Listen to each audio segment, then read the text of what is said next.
having me. Very welcome. All right. And hello, movie lovers, and welcome to the show. I have Rossie here with me. I have a great honored guest here with me.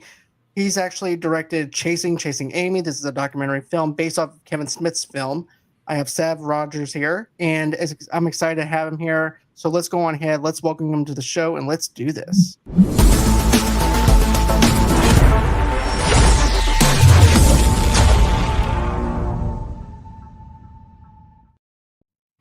Wow, I love that intro. That's Thank a you. great little graphic there. Thank you. Appreciate that. You should have seen the first one we had. It was horrible. Send it to me after the show. I love to see how things evolve. Oh my gosh. We don't always start in the, I mean, we never generally start in the highest place that our art ever gets to become. Otherwise, it's like a fluke, right? You know? Exactly. Send him that drawing, John. Oh yeah, I'll send you that great art piece that doesn't look anything like us. Nothing like us. Nothing like us. Yeah. I look like a Middle Eastern. Well, yeah.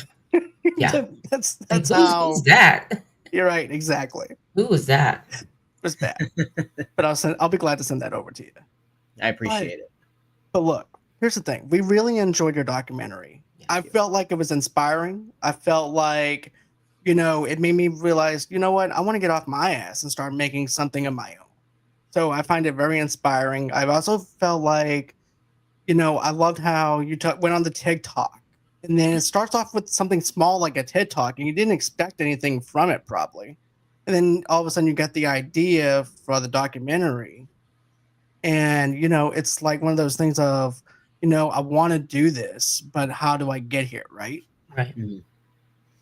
Yeah, I mean, the TED Talk for context was huge for me, so there are like levels to TED. So there are like TEDx talks, which are like independently organized TED events in like different communities.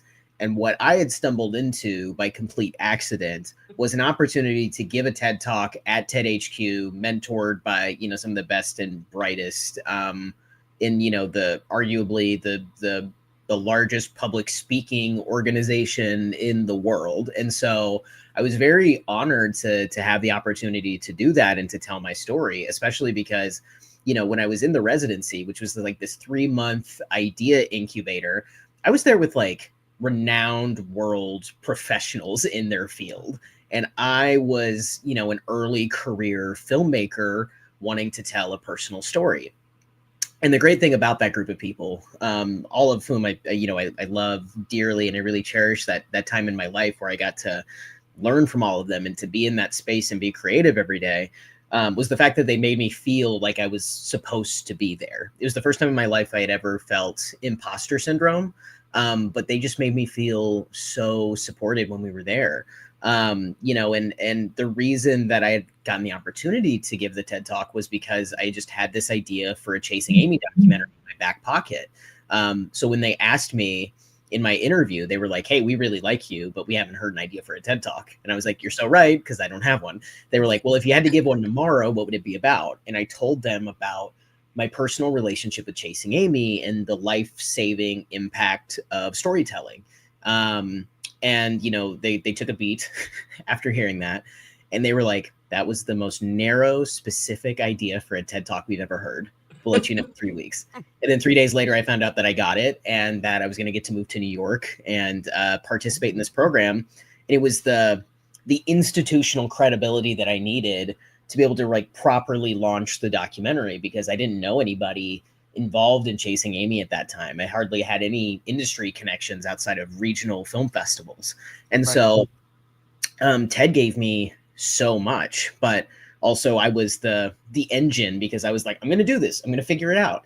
And that is what I've discovered is the thing that's gotten people to like say yes to me so much, is that they know that I'm going to finish and I'm going to follow through on something with or without their participation. Now that's a double-edged sword, because sometimes people can leave you hanging to like, do all the work sometimes, depending on the budget level you have, what you can logistically do on a production or anything like that. But for the most part, it's just attracted like the best people in the world that I get to work with at this level, and so I am so grateful for my time at TED. And I'm also so grateful that you know, for what this whole journey of making Chasing Amy has given me, which is really solidified my work ethic, but also, you know, has put me through my paces as a filmmaker. You know, posed really like deep existential questions of, you know, self, which is really helpful in being able to tell stories, because if you really know yourself, you can really identify what's special about your voice, what kinds of stories you want to tell, if you're right for a project or not right for a project. And it just really helped me learn to trust my instincts more through the process of doing this for 6.5 years at this point. That's really amazing. Thanks. I have to say the whole TED talks, when you were in the documentary, when you were telling the story about finding this movie, Chasing Amy, and you were talking about who you were as a young middle school student or whatnot, and then you found this film that just kind of opened up your world to find characters that were like you, and I think a lot of young people maybe go through that, where to discover someone that's like you. For me, I was really quiet, so I discovered this film a little bit older than you guys were, but still exploring these characters that lived free and that were happy, and it's like only on TV. But I loved. Can you tell everyone about that, when you said, I found this film, and who you were at that time and what this film did for you? Yeah, I mean, for anybody who has not heard, you know, the review that that y'all have given for my movie, or what it's about, you know, the inception of Chasing Amy, and what the film is about, is that I saw Kevin Smith's film Chasing Amy, a cult classic from 1997, as a closeted queer trans kid living in Kansas. And I saw the film at 12, at a time in my life that was really difficult. I was getting, you know, you can call it bullying. I call it harassment at school for seeming queer. I didn't even know I was queer yet. I was very socially awkward. I was very isolated. I didn't have that many friends. And I certainly did not know what I was doing socially, like so many of us as children. And so Yes. children are not supposed to have all of the answers to anything, right? And so I see this movie at age 12, and it's the first time that it really clicks with me, you know, for a lot of things. One, that movies have to be made by somebody. It's the first time that my curiosity in a film has peaked so much that I like have to learn more. And it was the first time that I had knowingly seen queer characters in a way that resonated with me. You know, specifically the character of Alyssa stood out to me in the way that she talked about her sexuality. And I also identified with Holden being like a geeky, insecure, romantic kid. And so these were things that became a life raft for me. And Chasing Amy became my favorite movie, and I watched it obsessively over and over and over again over a period of years. And it kept me alive. When, you know, content warning, I suppose, you know, when I was dealing with a lot of like suicidal ideation as a child.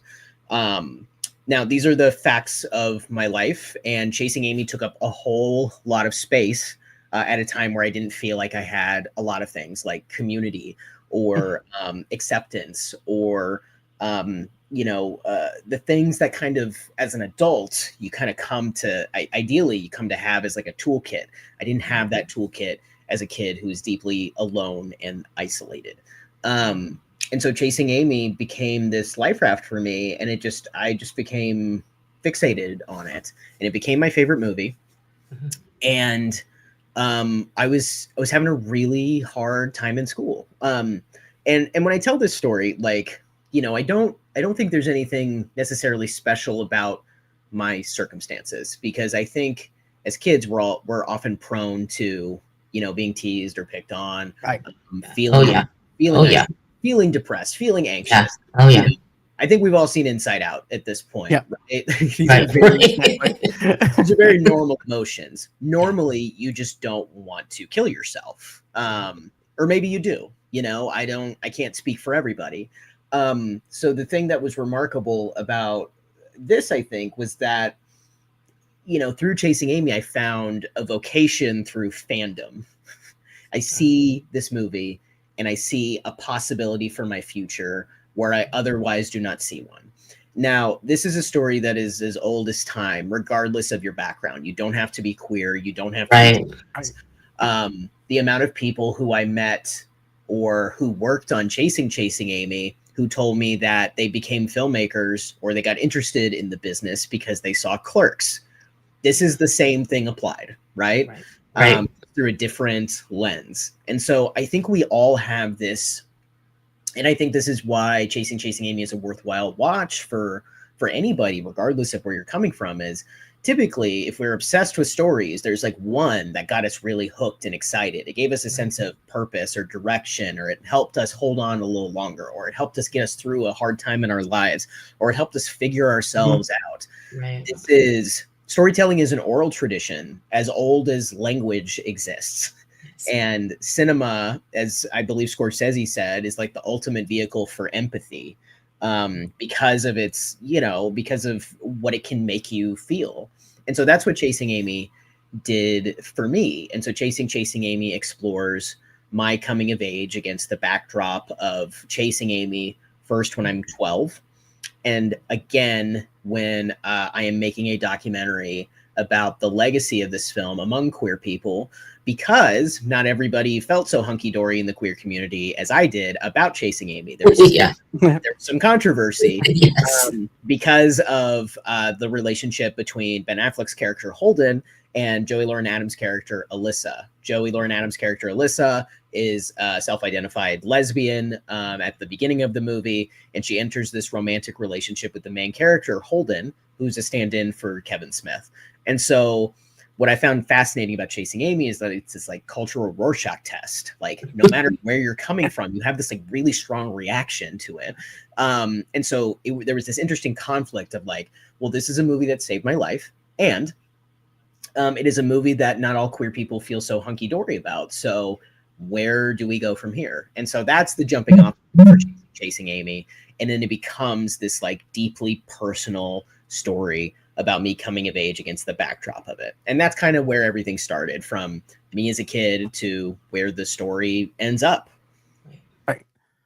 And that's something that I really have to say, though, for me was like inspirational in a sense, because here's the thing, just like how your film was inspiration and stuff like that for other people, Clerks 3 was inspiration for me to start writing a short story because of the stuff that Kevin went through and things like that.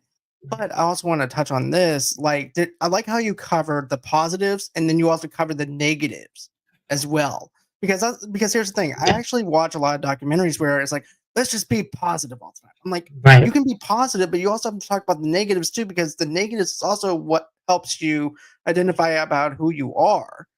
And also makes you look in the mirror. It's like, look, I used to be this person, but I'm no longer think like that anymore.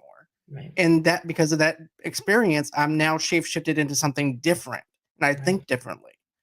And I think that's the important thing to have, is to talk about the positives, but also talk about the negatives. And I think you shape-shifted that really well with it. And I like how Kevin also manages to be really vulnerable, though, too, just as you're vulnerable as well with some of the stuff that you have to talk about and everything, too, where you have that equality between the both of you, to where you guys can relate and be down to earth with each other. And that's something that I really liked about it, was the fact that you showed vulnerability between the both of y'all. You managed to cover the positives and also the negatives.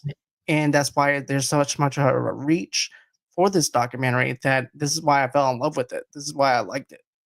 My thing about it was the fact of not knowing, if not watching the documentary, not knowing that there was a backlash from the community, the gay community, the lesbian community, because they didn't like the fact that it was this straight male that's going to tell this story. And I didn't know that, because when I watched the film, I've seen it so many times. I just loved the film. I just loved the characters. I loved how different it was, but also, the camaraderie between some of the friends in that film. For me, it was like, at the time, oh my gosh, I wish I had a group of friends like that. I wish, what I mean? You find something in the film, but knowing that it didn't go well for everyone, and it didn't sit well with everyone. I was shocked by that because I was like, "What? Well, why not? I mean, you're telling a story that's different, you know, until you explained and others in the film explain why that was a problem, why they felt like that was a problem. I didn't know. Well, thank you both so much for your, very kind praise just now. And Rossie, you just said something that also made me remember a part of the story that, like, from when I was a kid, where it's like, yeah, I wanted a group of friends like that. Yeah. I wanted that camaraderie. I'd Yeah. watch Full House and be like, wow, Yeah. wish my family was like that. Right. So Um, yeah, so true. it was aspirational, this idea of having these deep bonds with other Yes. people, which I'm thankful now to have in my life as an adult, and through my work as a storyteller, but also through other things. I've got like a D&D group that's going to start in January, with some friends. I'm very thankful to be rich with that community now. But you touching on that really illuminated that for me for the first time in years, thinking about, like, yeah, no, I wished I had that friend group when I was Yeah. a kid. They seemed so adult and interesting. Yeah. Yeah. They lived in New York. They were, Yeah, exactly. Yeah, that Right. whole right. That's exactly what I saw was that Yeah. because, like you said, you don't have to be queer to get that from the film. Everyone's going through something.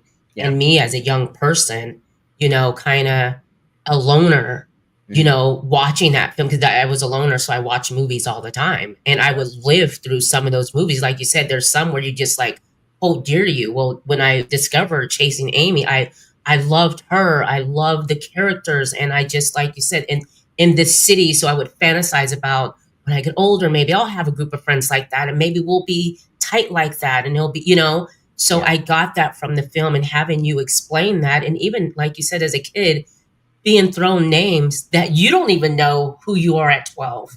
No. What that, you know what I mean? You don't Right. know who you are. And they're using words against you that you're like, I'm not even there yet. I don't even know what that means. Yeah. That was big for you to say that because looking back, it's like, yeah, when we're that age, you pick out kids that are different because they look different. So you get those, the D words or the F words. You get that, but we're children. We're children. So I felt for you with that. And going through harassment myself in school, I get that because kids are cruel, but you don't even know who you are. Yeah. And there are studies that show that there are kids who have a sense of both their sexual orientation and also gender identity by the time they're 4. But I wasn't thinking about that stuff because I wasn't thinking about myself at that level. I was introspective, but I had other stuff going on that I wasn't thinking about. That wasn't the biggest priority at that point. It would become a preoccupation for the next 15 years, but I wasn't thinking about that stuff deeply yet. But I want to go back to something that you said, John, where you said that you appreciated the fact that we bring up the negative viewpoints on Chasing Amy, and conflict is at the center of all decent storytelling. Like, if there's no conflict, there's no story. Right. There's no story building. And so, something that we really seek to do in the movie is to allow everybody to speak from their own perspective, right? And so, my perspective as a storyteller is I want to present all of the arguments against Chasing Amy, because even though there are negative arguments against it, there are just as many positive arguments for it. And ultimately, cinema is a subjective experience. So at the end of the day, it doesn't matter if Chasing Amy is quote unquote problematic, which is an incredibly imprecise term. That could mean a whole range of things. The worst thing about a film isn't that it's problematic, right? The worst thing about a film is can it put somebody in danger, right? Can it be perpetuating misinformation? Which, the critique of, it's depicting a lesbian as being interested in a man. Like, I can understand the perspective that is harmful misinformation about lesbians, that they can be turned.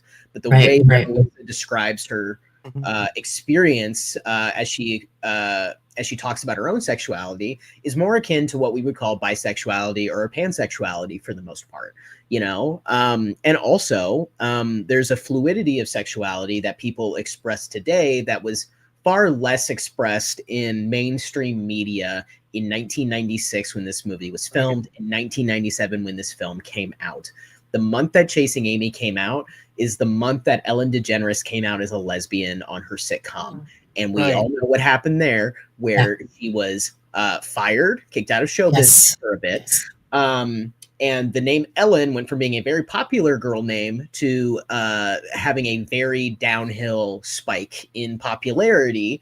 There was a lot of people could not process, that lesbians existed, let alone that they should be accepted in mainstream society. That's not to say that there weren't great queer films being made at the time. Go Fish, which is a movie that we cover a lot in Chasing Amy, came out 3 years before. It premiered at the 1994 Sundance Film Festival with Clerks, and is part of this like class of like independent film darlings that made a real impact on culture as part of the new queer cinema movement. And that didn't always reach mainstream audiences, in the suburbs, so to speak. You had to be interested in that kind of stuff to find it. We didn't have the internet as readily available. It was harder to find things that depicted an experience that you could share. And so, all of that to say, like, you have to depict the negatives about Chasing Amy for it to be like a real authentic story, because audiences are smart, and the audiences that show up to see this movie are extremely smart. Right. So we wanted to make sure that this was going to be as real of a conversation as possible, or else why do it? And so I knew going into the movie that I would never be objective about Chasing Amy from the perspective of my 12-year-old self. However, that doesn't mean that I can't acknowledge that there are truths that exist for other people, even if they are not my personal opinion. My personal opinion is not the end-all, be-all of culture, and certainly not about how people feel about cinema or any one given movie, especially not one as complex as Chasing Amy. Right. And there's something that I wanted to talk to you about too, like the fact that Rossie brought up the fact that these characters are relatable and stuff like that, and wanting to have a group of friends. I was like that too towards Chasing Amy as well, and other movies that I watched. And I liked the dialogue within itself because it felt so real, and it felt like I can connect with these people as well. And I wanted to hang out with them. And I was a comic book nerd, and I'm still am. But I also played Magic the Gathering, D&D, and all that other stuff. But here's the thing, though. I was always getting picked on for being me and who I am, to the point where I wanted to actually kill myself. If it wasn't for my friend Nathan going over to the social worker over at the school or anything, he's like, the counselor said, "Hey, look, we need to talk." I said, "What do you want to talk to me for?" I said, "I'm good." Because you're not good. I'm like, okay. So next thing I know, she had a pet talk with me. And after that, I was like, you know what? Life is worth living. I'm not gonna kill myself over something that's probably not gonna matter later on in life. Right. So I'd rather be here now talking to you than to be 6 feet under and being friends with Rossie and making the connections that I'm making and being friends with people. Right. And that's one of the beautiful things about cinema is and movies. It can save someone's life. It can actually show the power of it. And yes, film is subjective because you can't physically measure something. That's what film is. And it's also the one place that brings people together at unity. It doesn't matter about religion. It doesn't matter about politics. You're there to experience one thing and one thing only, a movie And that you guys can share together. And that's what I love about it. I found the movie, I remember it was a few years after Chasing Amy. It was called Kissing Jessica Stein. I don't know if you guys seen it. That movie was honestly one of my all-time favorite movies. I've seen it so many times, but that's another movie where at the time I'm just watching a movie. This is just a great movie, but it was something huge at the time, and the characters was great, and you had some great actors in it. But it's just movies, when we look at movies, it's just movies, and it touch you in whichever way it touches you. It's not for just that person or whatnot, So I think, John, that's how you and I connected, was just on movies. Just if it's a good movie, let me tell you, I'm there for it. Absolutely there. Right. I can text her and be like, "Hey, look, want to review this? Well, let me take a look at it." And I'm like, "I'm telling you, it's good. I think that we should do it." And so she'll go in and look. She goes, "Yeah, you're absolutely right. We'll do it." Let me ask you this though. Yeah, go ahead. Sorry, John. No, Okay, so in the film, you have all those iconic places. How was it for you? And it was cool watching you go to the comic book store, go to the record store. How was that walking those steps of where the movie was filmed? Because I thought that was cool that some of the places were still there in the record store and you talking to the guy. How was that? Yeah, I mean, it was interesting because I had built this experience up in my head like I was going to my version of Mecca, right? Okay. Okay. And when I went there, I was like, oh, these are just places. They exist irrespective of whether or not Chasing Amy was filmed there, whether or not Kevin Smith ever decided to make a movie that utilized these locations. And so it was then that it, really solidified for me that places and movies, they only have as much meaning as we ascribe to it as an audience. And so when I was there the first time, I was a little starry-eyed and excited, but you also see me in the quick stop where I'm like, all right, let's get out of here. Right. It's like, because, I'm good. Right. Because it's a gas, it's a little convenience store. If there was gas pumps, it'd be the equivalent of a gas station. I'm grateful that that place exists, but it's also not, that place has meaning because people identify with Kevin's work. Yes. And it only has as much meaning as you give it. And so it wasn't a transformative emotional experience. And so it was going there that, I think my relationship with Chasing Amy had really started to change, where it went from this thing that held up so much space in my life to where I could start to let it go and allow the things that were naturally taking up more space in my life, like my relationship with Riley or my community, the fact that I was making my own movies now. I could let go of that a little bit, and it was okay. It was one of the first steps of like letting me know, like, it's okay to let go a little bit. It's actually normal to let go. We don't want to be caught in this state of emotional arrested development forever. Right. Go ahead, John. My favorite thing that you did up inside the comic book store was like this. You got to see the Chasing Amy hat that Kevin wore, and you're like, and I like how Riley said, do you want him to get it for you? And you're like, no, if I'm going to get it, I want to at least get one from Kevin, so that way this one can be placed here because that's the one he wore. But if he wants to, I like that respect that you have for him like that. Yeah. I really felt that respect for you. And my other favorite line that you said in the documentary when you're sitting in the cafe area, it's like, I can't believe my ass is sitting in the same spot that Ben Affleck's ass is sitting here. That made me bust out laughing because I'm a huge Affleck fan too. So yeah. Yeah, I mean, again, it's these things only have as much meaning as we ascribe to. Right. I probably stood in 100 places in LA that Ben Affleck also stood. Right. You know what I mean? It's right. But it was cool to be in that diner. They had changed the name and they had changed some of the seating and stuff like that. But it was great to be able to experience that and kind of, discern for myself, like how much meaning it would continue to have in my life. And the food's good there. But God, let me tell you, that was not a moment I thought would be in the trailer, let alone that something that people would come up and quote to me.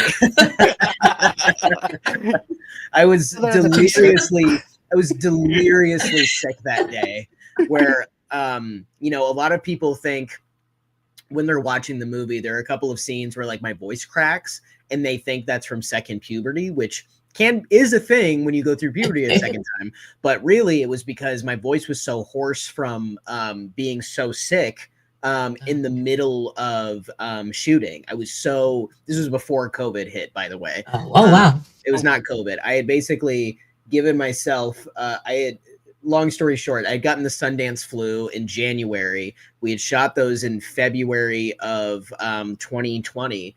And I had given myself basically an overdose of Emergency, which is like... yeah. Oh, yeah. I don't know if you've ever taken that. Nobody ever... So our producer, Carrie Radigan, was like, hey, you should take this. And I just kept taking it, hoping that it would help my immune system. I don't know if you know this, and I didn't. It's 1,000 times worth your daily dose of vitamin C. And so I arrived in New York. I went to like a meetup with friends, and I immediately had to leave because I was like, I'm puking in the bathroom here.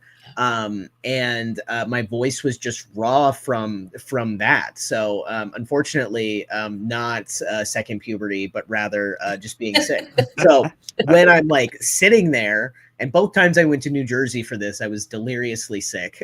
So you probably see a little bit of cold medicine Sav in those scenes.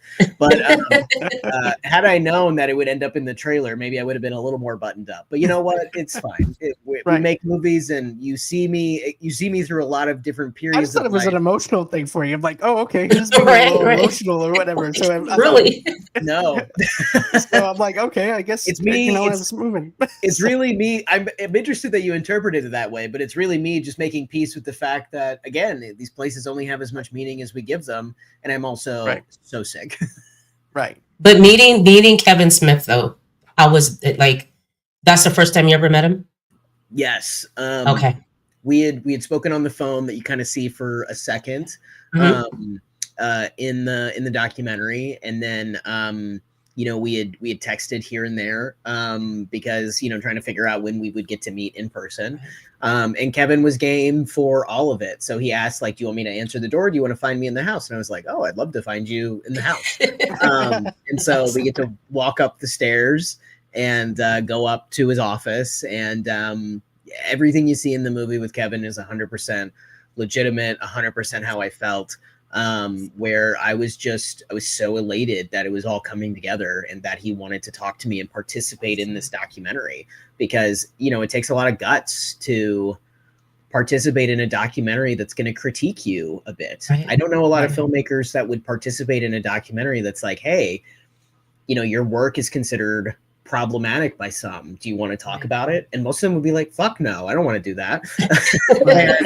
and Kevin was game for all of it, which I have endless respect for him for, because that's a hard conversation. I didn't throw him softball questions. I asked very pointed questions about, allegations of homophobia. I asked him about Harvey Weinstein, and he answers all of them. I would say pretty gracefully. Right. He does. I have to say that, like, the questions that you ask him, and even whenever you have, Joey Lauren, you know what I'm talking about. Even when you have her on and everything too, as well. That both people and everything too, just talking and just pouring their guts out and giving you the trust and the understanding that you're here to make a documentary and they're putting their life in your hands, and know that they have full faith in you. That's awesome. That's really great to have something like that. Thank you. Yeah, I was just going to say it was an honor that they trusted me with their truths, because that is the hardest part of documentary filmmaking is when somebody trusts you with their truth. What do you do with them? What do you do with that? And we did everything that we could to honor the perspectives of everybody who participated in this movie, whether they talked to us for 30 minutes or, as long as, up to 15 hours, I think is what Kevin ultimately ended up giving us over the course of 3 interviews. Yeah. Wow. It's a lot of time with a very busy guy. Right. Well, you did a great job. I'm happy. It was nice that you did a documentary about Chasing Amy, because you brought it back into the forefront of a conversation. And for people who didn't get to watch the movie, you can go back and check out this awesome movie called Chasing Amy, and then know more about it with Chasing Amy documentary, because it is a cult classic. A majority of Kevin's films are cult classics, but this one was just really good. And I'm so happy that you brought it back up, because I was telling John, oh, I've seen that movie. I remember that movie. I love that movie. There's a documentary about it. Yeah. And then it makes sense, because it's like, it was just what it did for me. And if it did that for me and it did that for you, Sav, I mean, who else did it touch, at the time that needed that? Yeah. Because there wasn't a lot of movies like that back then. So to have that was just great. And it was just an all around good movie. And even the I forget his name, the guy that was the asshole in the movie that Kevin put in there, because there is a guy like that that's going to change the gay woman and turn her straight. You meet those guys a lot, give me a minute with you, give me a moment with you. And I'm happy that he put that guy in there, because it was everyone's point of view. And that's exactly how it was. You meet those guys. you meet people like that. So it was just a good movie. It It was really worth was. the documentary. Let's put it like that. I'm It glad you was think so. definitely worth it. And I'm glad. just one more thing to add, though, before we close out, is Yeah. this: my brother is gay, and so for Kevin to say that he made this for his brother, Right. and here's the thing: I didn't think about it until Kevin said this. He goes, "I made this for you, man." He goes, "Because it has to be horrifying not to have anything for you to self-identify with." So I thought that was really clever of self-identification and looking out for his brother, try and find something. It's like going to Blockbuster and it's like, well, there's nothing here. Let me make something for you instead of me Right. find something for you. Right. And he made this. I thought it was really great. Chasing Amy is hands down one of my favorite movies. It's part of pop culture. You brought it out into the forefront, like Rossie said. This is going to be part of everyday conversation. I promise you that people are going to find this documentary and they're going to find something to geek out about and talk about. I have friends at Because work that are already watching it. That's watching the documentary. When I told them about the interview, and I was like, "Have you seen Chasing Amy?" And Kim was like, "Oh my gosh, I love that film." I'm like, "Yeah, there's a documentary." She's like, "I got to see it." I'm like, "You can watch it. It's streaming. Go check it out." But yeah, so when I bring it up to people to get their point of view, at work, what did you think about the movie? Majority of the people's like, "Oh my gosh, I remember that movie. That was a really good movie." So now there's a documentary about it. So yes. So Well, I the appreciate folks at work, you're welcome. I appreciate both of you spreading the word. Every you're bit, welcome. every bit helps. Yeah, and yeah, I mean, I've been floored by the impact that this doc has already had on people. I wake up, most days where somebody has sent me a kind message about the movie. This morning, somebody sent me this long email through my website, just kind of coming out to me. Wow. And I've received a lot of emails like that. I've had a lot of conversations like that after screenings where this movie makes people feel more comfortable with themselves, or they understand a family member a little better. Their parents Yeah. have trans kids, they're queer themselves, and Chasing Amy did something for them. Right. Or they share no life experience with me other than the fact that they like Kevin Smith movies, and it makes them more empathetic. I read this Letterbox review that was like, yeah, I was on the verge of being a transphobe and I watched this movie. And that that's everything. You can't make movies expecting a certain outcome or results, because that's unattainable. You'll never be happy if you're just like chasing awards or acclaim or whatever. But you have to make art that feels really authentic to you. But I won't lie to you, like, this is a part that makes me feel really good, is that I put myself out there, both as a director and a documentary participant, and so many people have responded kindly, and it's had the effect on them that Chasing Amy had for me in some ways. Maybe not as drastically as not wanting to kill themselves anymore, but geez, I mean, it feels good to know that people feel like they can be themselves more as a result of this existing, and that I'll take that to the bank every day. Absolutely. What do you have going on now? Like, what are we going to get next from you? Ooh, what are you going to get next? Yeah. There's a lot in the works right now. I just, I have a film that I'm working on next called Pancake Skank, and it is not a documentary. Not a documentary. It is a fuck sticks friendship comedy set in a world of always nighttime through a sci-fi fantasy surrealist lens. And so I've got a short that we're about to make. We've got some very cool people who are going to star in it. We have, we just got one of my dream executive producers to sign on to it. And so when I can talk more about it, I will. Nothing's real until there's money in the bank account. And so we're still in the fundraising stage right now. But this is a film that I wrote back in 2018 about wanting to be known by another person. And I think it's heartfelt and funny. And I think people are really going to like it. If you're a genre fan, if you like comedy, if you like sincerity, I think this is a film for you. So I hope you give it a chance and watch it the way that people have been giving Chasing Amy a chance and watching it. Absolutely. We will review that when it comes out. I'll tell you that. Yeah, definitely, because we love reviewing short films as well. So that's also another thing. Hell yeah. So yeah. Yeah, but there's more in the works. There are more documentaries. There's more everything, but just nothing I can talk about publicly except for that one right now. So whatever's next, I hope y'all are watching, and I hope you similarly dig the next ones. I try to make films with sincerity, which I think people are genuinely allergic to nowadays. But if you can let yourself feel some genuine emotion for 90 minutes, I hope that my films will resonate with y'all the way that it's resonated with both you, Rossie, and you, John. I appreciate you having me on your show today. Thank you so much. Thank you so much. I appreciate you and your publicist for sending this out to us. We wish you nothing but the biggest success with this documentary. It already has legs. It's already doing what it needs to be doing. You're getting emails left and right. So I mean this from the bottom of my heart. I hope that this thing is successful and it keeps on going for you. Absolutely. Get well, Raleigh. Get well. Get well. Get well. I will pass on the kind words to her. And thank you both. I appreciate you so much. And thank you. Thanks for having me on your program. And again, great opening graphic. Look at you two. Thank you. Appreciate it. Thank you so much. Thank you. Appreciate that. Of course. But please stick around. We're going to go ahead and close out the show, and we'll exit you out of the studio properly and do it that way. That way you don't have to feel like you have to just go on ahead and log off right away or anything. That's good. Thank you, guys. Thank you, everyone, for tuning in, and we'll catch you guys on the next one. Bye.